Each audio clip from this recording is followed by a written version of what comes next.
These are the people you will be celebrating with. These are the people who you'll be getting ready with. These are the people who will be in your photos and in your memories forever. So you really want to make sure that you have all of the right people.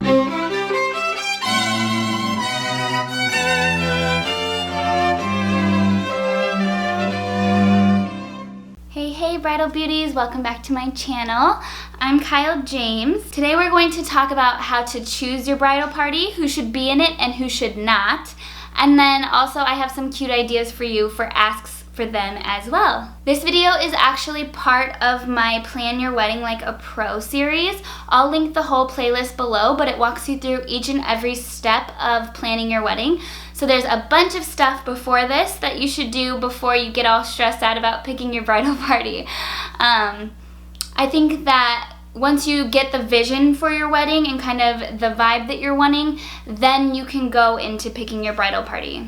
All right, so I don't want to make this any more stressful than it already might be for you, but this is super, super important. Your bridal party are the people who you will be spending your wedding day with. Like, that's how big this is. These are the people you will be celebrating with. These are the people who you'll be getting ready with.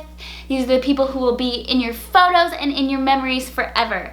So you really want to make sure that you have all of the right people. The excitement and emotion of getting engaged can have you promising bridesmaids asks to everyone who you come in contact with. So do not promise anyone. Do not say that word. If somebody asks you, you don't know.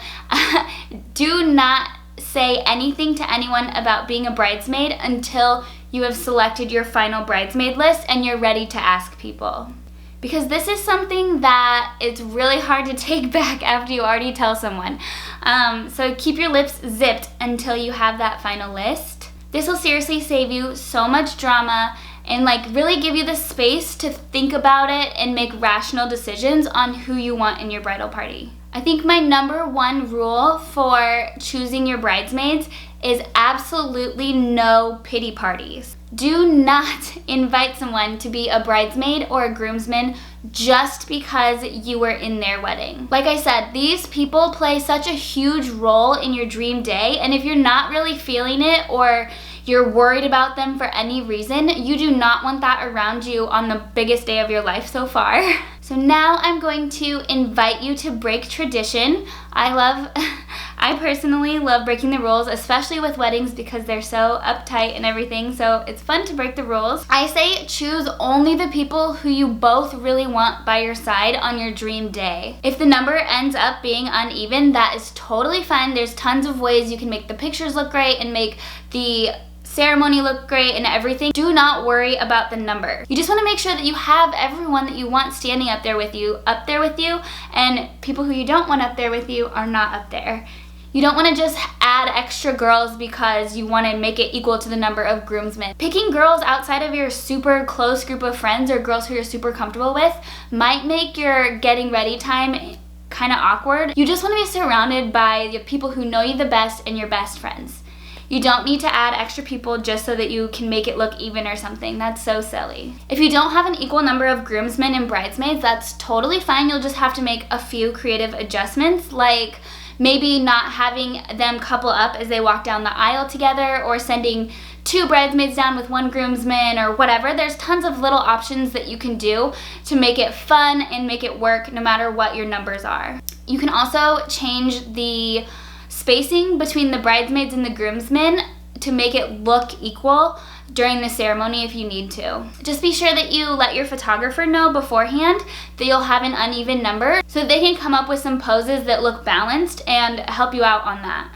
Another tradition that you should totally break for sure is you can only have 1 maid of honor and 1 best man. A lot of times girls have 2 people or maybe even 3 who they feel super close to, and they make it this whole dramatic thing to pick one to be the maid of honor. You do not need to do that.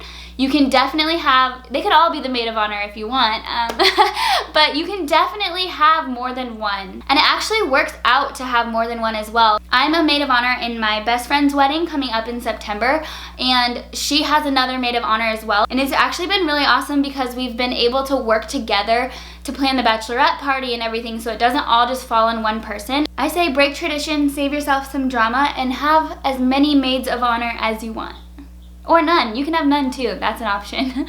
So with that, another tradition that I invite you to break is including only the bridal party in the pre-wedding celebrations. You might just have too many friends to include all in your bridal party, but you can totally still invite them to the bachelorette or any of the other celebrations. Another awesome way to include people who might not be in your bridal party but who are important in your life is to invite them to help you on some of your DIY projects.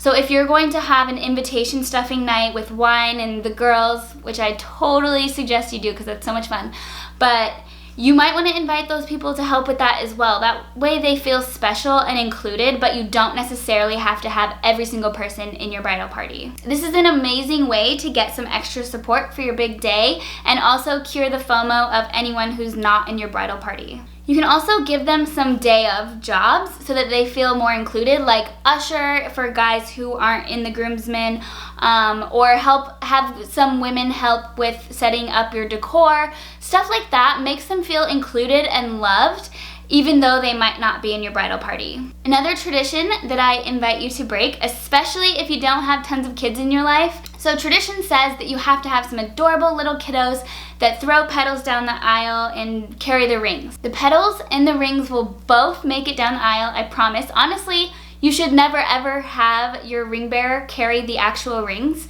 because of the risk of eating them or losing them. They're not actually carrying anything, it's just a symbol and just cute for photos.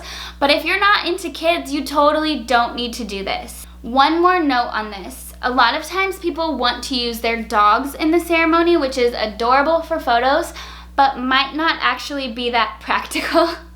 Be sure that you have someone not in your bridal party and not in your immediate family who can take the dogs during the ceremony if stuff gets out of control. You do not want your dogs sitting there barking during the entire ceremony, or your maid of honor to need to walk away during the ceremony so that they can take your dogs away.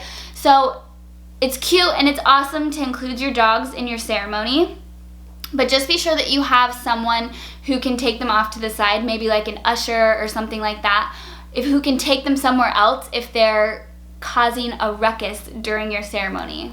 So take your time on making the decision of who is going to be in your bridal party. It's super important. You really need to only include people who you want by your side for the big day.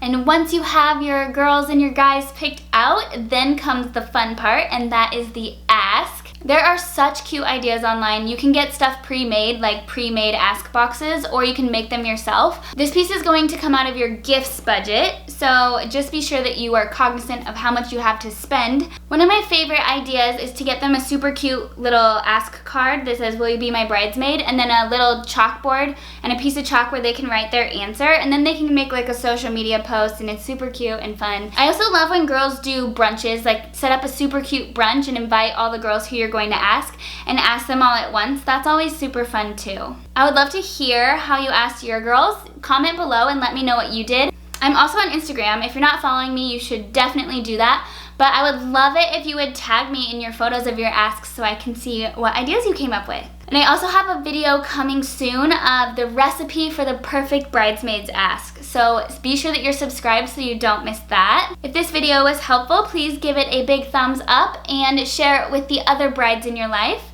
And we'll see you next time. Happy planning!